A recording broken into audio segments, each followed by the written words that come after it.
اور خاص کر کے رجب طیب اردوان نے جس انداز میں تحمل، بردباری اور عقل مندی اور دانش مندی کے ساتھ ان تمام مسائل کو حل کیا اور ان تمام مسائل کو حل کرنے کے لیے پلیٹ فارم مہیا کیا، تو یقینی طور پہ اس وقت مسلم ممالک جو ہیں ان کی لیڈرشپ جو ہے وہ مشکل وقت میں ترکیہ کی جانب ضرور دیکھتی ہے۔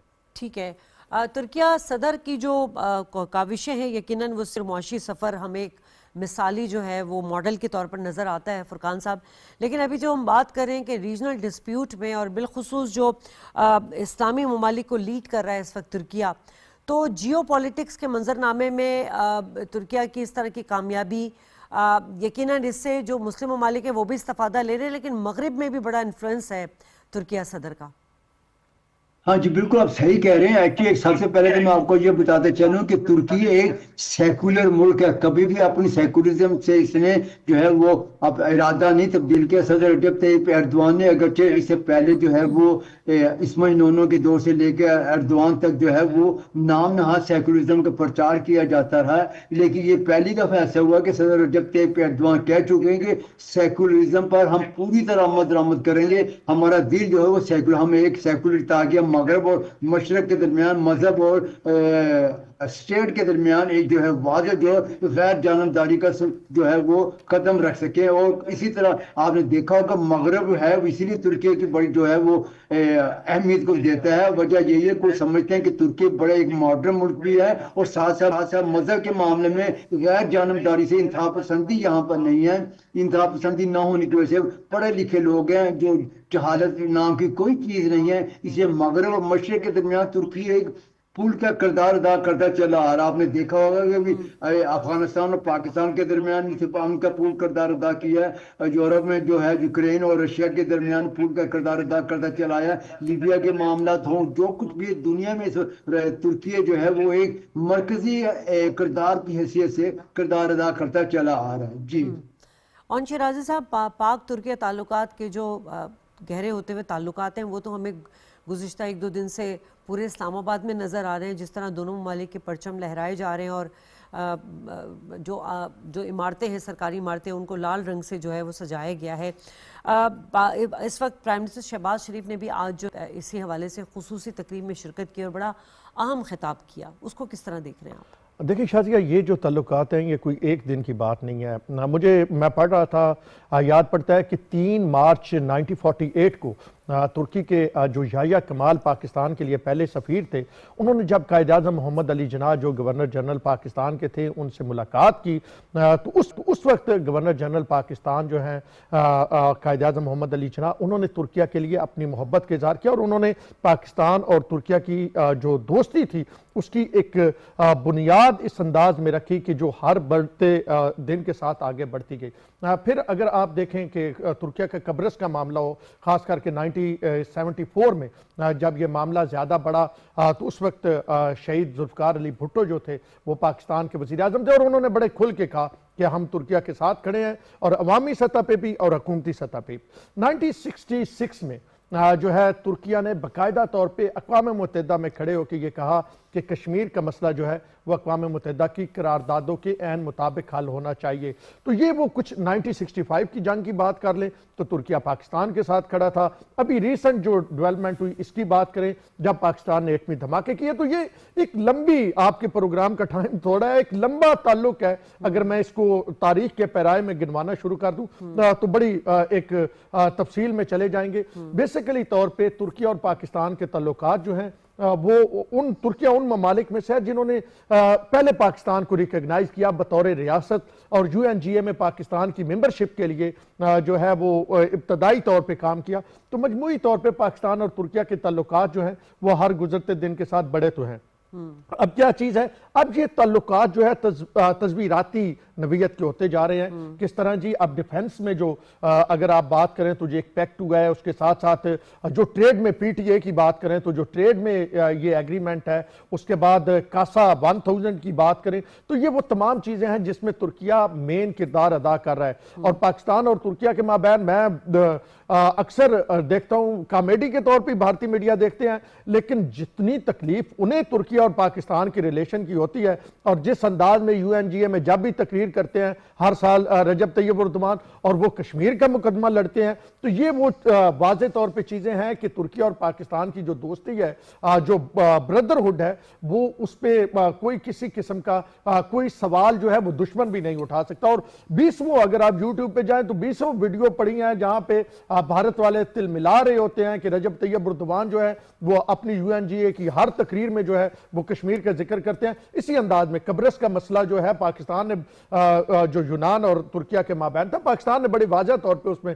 پوزیشن لی۔ اب اگر آپ افغانستان کا معاملہ دیکھیں، جو ریسنٹ ڈیولپمنٹس ہو رہی ہیں، جیسے میں پہلے کہہ رہا تھا ایران اور باقی تمام معاملات، تو پاکستان اور ترکیہ ہمیشہ سے جو ہے وہ جو ڈپلومیٹک پلیٹ فارم ہوتے ہیں وہاں پہ ایک پیج پہ کھڑے ہوتے ہیں۔ ابھی بھی ریسنٹ وزیراعظم شہباز شریف کی جو ملاقات ہوئی ہے رجب طیب اردوان سے، اس میں بھی واضح طور پہ یہی بات کی گئی کہ دونوں بردر ملک جو ہیں وہ دونوں کے جو مفادات ہیں اس پہ کسی قسم کا کوئی کمپرومائز نہیں۔ تو ہر گزرتے دن کے ساتھ یہ سیاحت کی بات ہو، ایجوکیشن کی بات ہو، ٹریڈ کی بات ہو، دفاع کی بات ہو، دونوں ممالک کے مابین تعلقات بڑھتے جا رہے ہیں۔ ٹھیک ہے، لیکن فرقان صاحب اس کے ساتھ ساتھ جو ممالک کے درمیان جو عوام ہیں ان کے جو ثقافتی تعلقات ہیں وہ بھی بہت مضبوط ہوتے ہوئے نظر آ رہے ہیں۔ اس حوالے سے مختلف پروجیکٹس بھی ہیں جس میں پاکستان اور ترکیہ جو ہے وہ جوائنٹ وینچرز بھی کر رہا ہے۔ مزید کس طرح اس کو مضبوط کیے جا سکتے ہیں؟ اور اب یہ دیکھا جائے ایجوکیشن کے معاملے میں بھی پاکستان ترکی کے درمیان بڑی تعداد میں تعاون کے سمجھوتے بھی طے پائے ہیں، بلکہ ترکی کی یونیورسٹیوں میں بڑی تعداد میں پہلی دفعہ ایسا ہوا ہے کہ پہلے سینٹرل ایشین سے ریپبلک سے آیا کرتے تھے، لیکن اب پاکستان سے بڑی تعداد میں اسٹوڈنٹ جو ہے ترکی کی یونیورسٹیوں میں اسکالرشپ حاصل کر رہے ہیں، اور ترکیوں کی پرائیویٹ یونیورسٹیوں میں ترکی پاکستان اسٹوڈنٹس کے لیے جو ہے وہ فیس کم لی جاتی ہے، اس لیے بڑی تعداد میں آپ نے دیکھا ہوگا کہ پاکستان اسٹوڈنٹ ترکی آ رہے ہیں۔ اس کے علاوہ ترکی بڑی تعداد میں پاکستان میں ثقافتی شو منعقد کرتا چلا رہا ہے۔ ہاں البتہ جو پاکستان کی طرف سے ترکی میں کافی عرصے سے کوئی ثقافتی شو نہیں ہوا، لیکن ثقافتی بندھن جو ہے وہ بڑا مضبوط ہے۔ وقت کے ساتھ ساتھ اس میں جو مزید جو ہے خاص طور پر عوام کے درمیان جو رشتہ ہے جسے کہہ سکتے ہیں جو ثقافتی رشتے کی اصل عکاسی کرتا ہے وہ بڑا مضبوط ہے، اور یہ عکاسی ہونے ہی کی وجہ سے ہمیشہ جو تعلقات آگے بڑھتے رہے ہیں اور مزید آگے بڑھتے رہے ہیں۔ دنیا میں آپ کو پتہ ہوگا کہ